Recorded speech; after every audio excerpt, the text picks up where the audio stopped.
Someone tested your status today. You probably failed. You likely didn't even notice the test was happening. It was a subtle glance, a question that seemed innocent, a joke that landed just a little bit wrong. These are the invisible currents of human interaction, the constant, low-level scanning we all do to figure out where everyone fits. Many people believe this is a toxic, primitive game we should rise above, while others argue it's a biological reality you ignore at your peril. Both sides have a point, and the consequences of your choice are enormous. Where do you stand? By the end of this, your answer might get a lot more complicated. The foundation of this entire debate rests on a piece of our wiring that is far older than language, older than civilization. It's the ancient circuitry of social hierarchy. In any group of social animals, from chimpanzees to chickens, a pecking order emerges. This sorting mechanism isn't about cruelty, it's about efficiency. It answers critical questions. Quickly, who gets the best resources? Who leads in a crisis? Who gets to reproduce? Who is a threat? And who is an ally? Our brains, developed over millions of years in tribal environments, are exquisitely tuned to run this same diagnostic. Constantly, in the background, when you meet someone new, before a single conscious thought about their personality forms, your nervous system is already assessing them. Their posture, their vocal tonality, the way they hold or avert eye contact, the speed and certainty of their movements. This is a physical process. It's a feeling. You know the feeling of being in a room with someone who is deeply, calmly confident.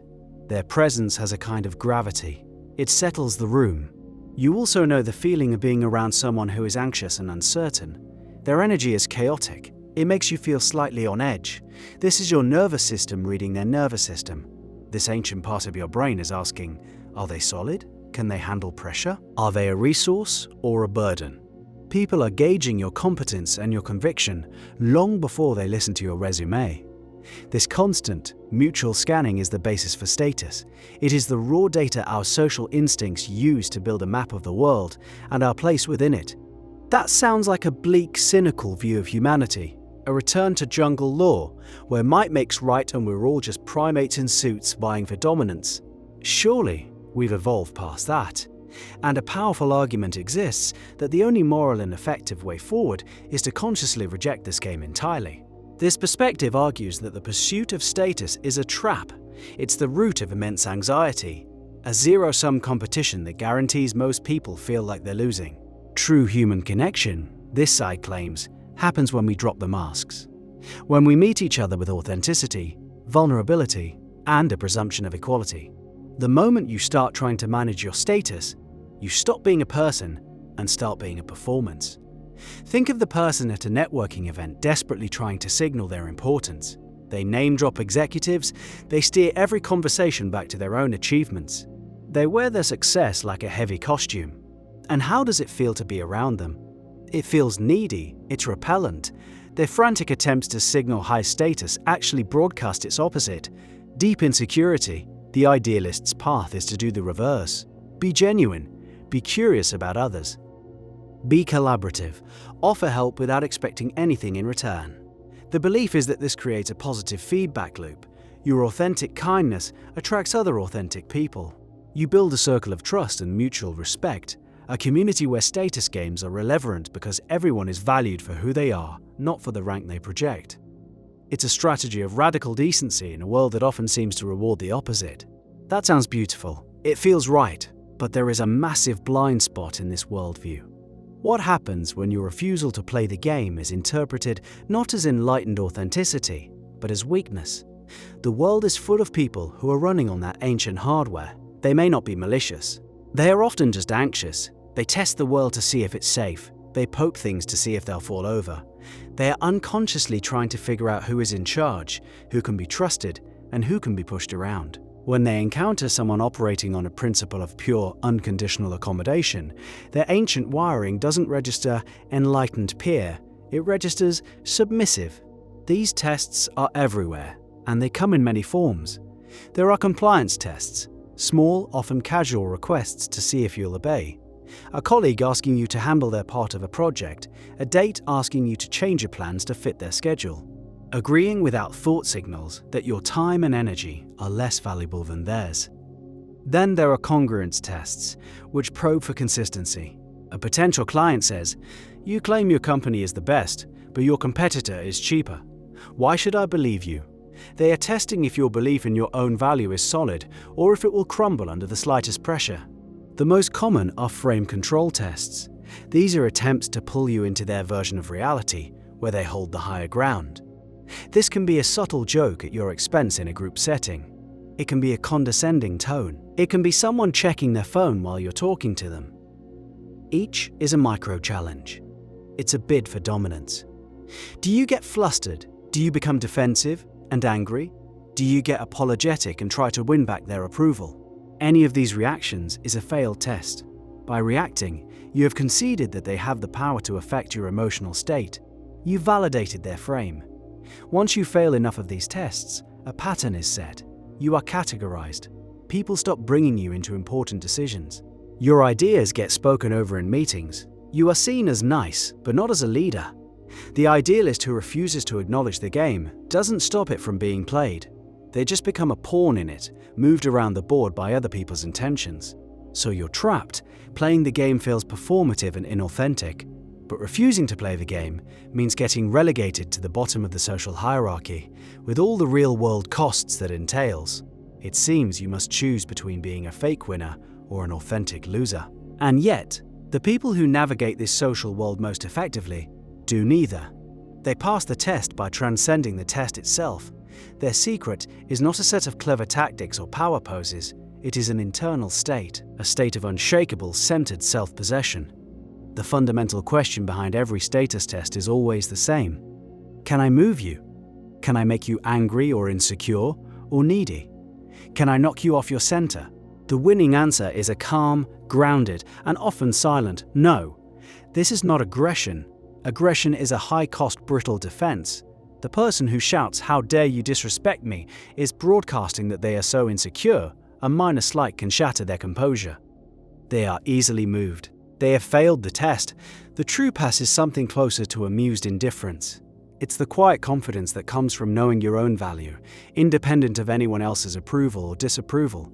You are the source of your own validation. You have nothing to prove. Let's make this concrete. Imagine you're in a meeting and a colleague dismisses your idea with a condescending tone.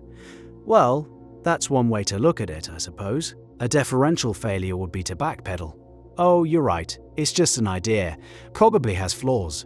An aggressive failure would be to snap back. "What's wrong with it? It's better than your idea." Both responses validate the attack and escalate the conflict. A passing response is rooted in calm. You could hold eye contact for a single extra beat, give a slight knowing smile, and then turn to someone else in the room and say, "Sarah, I'm curious about your perspective on the data." You have not engaged the attack. You have not defended yourself. You have simply demonstrated, through your action, that the jab had zero effect on you. You remained on your center. You controlled the frame. Another tool is to calmly question the premise. If someone makes a joke at your expense, instead of laughing along or getting defensive, you can look at them with genuine, mild curiosity and ask, "What makes you say that?" You say it without heat. You're just a scientist, observing a strange phenomenon. This simple question flips the social pressure back onto them. Now they are the ones who have to justify their behavior. The power of this response is that it is non-combative but incredibly firm. It establishes a boundary without creating a fight. You are communicating that you operate on a level where such games are simply uninteresting. This internal state of being unflappable is the core of what people perceive as high status. It calms the ancient anxious parts of other people's brains. When they sense you cannot be moved, they stop trying to move you, they stop testing. This model is powerful. It feels like unlocking a cheat code for social interaction. It promises a way to navigate the world with less friction and more agency. But there is a profound counter-argument we must consider. By mastering this game, are we simply becoming more effective players in a system that is fundamentally unhealthy? Is the ultimate goal to become king of the rat race? Or is it to question why we are all running in the first place? This entire framework accepts the premise of a social hierarchy and teaches you how to climb it. But what if the hierarchy itself is the problem? A relentless focus on individual status makes us see each other as competitors. It atomizes us. It distracts from collective action and shared purpose. It encourages perception over substance, marketing over mastery. Perhaps the truly radical act is to refuse the game on a deeper level, not with naive accommodation, but with the conscious, disciplined work of building something new. This means creating families, teams, and communities where psychological safety is the default, where status is decoupled from dominance and retied to character, contribution, and creativity. This is incredibly difficult. It requires constant, conscious effort to design new social rules and new incentives that override our default primate programming. It means rewarding vulnerability instead of punishing it. It means amplifying quiet voices instead of just listening to the loudest. It's the difference between learning to survive in the existing world and dedicating your life to building a better one. This path may come at a high personal cost in the short term. It may mean being misunderstood or passed over by those still playing the old game. It requires a deep faith in a future that does not yet exist, so we are left with a fundamental tension, a choice. On one hand, you live in the world as it is today, a world governed by invisible currents and ancient wiring, where your perceived ability to remain centered under pressure dictates much of your life's opportunities. To ignore this reality is a form of self-sabotage. You must learn the rules, if only to protect yourself and create the life you want. On the other hand, by dedicating yourself to mastering these rules, you become a lifelong participant in the game.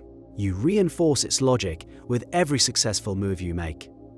The more noble path might be to reject the game's premise entirely and commit to creating spaces where it no longer applies. So, where is the line for you? Do you master the unwritten rules of status to win the game as it is played? Or do you put your energy toward creating a new game, one with better rules, even if it means sacrificing your own position in the current one?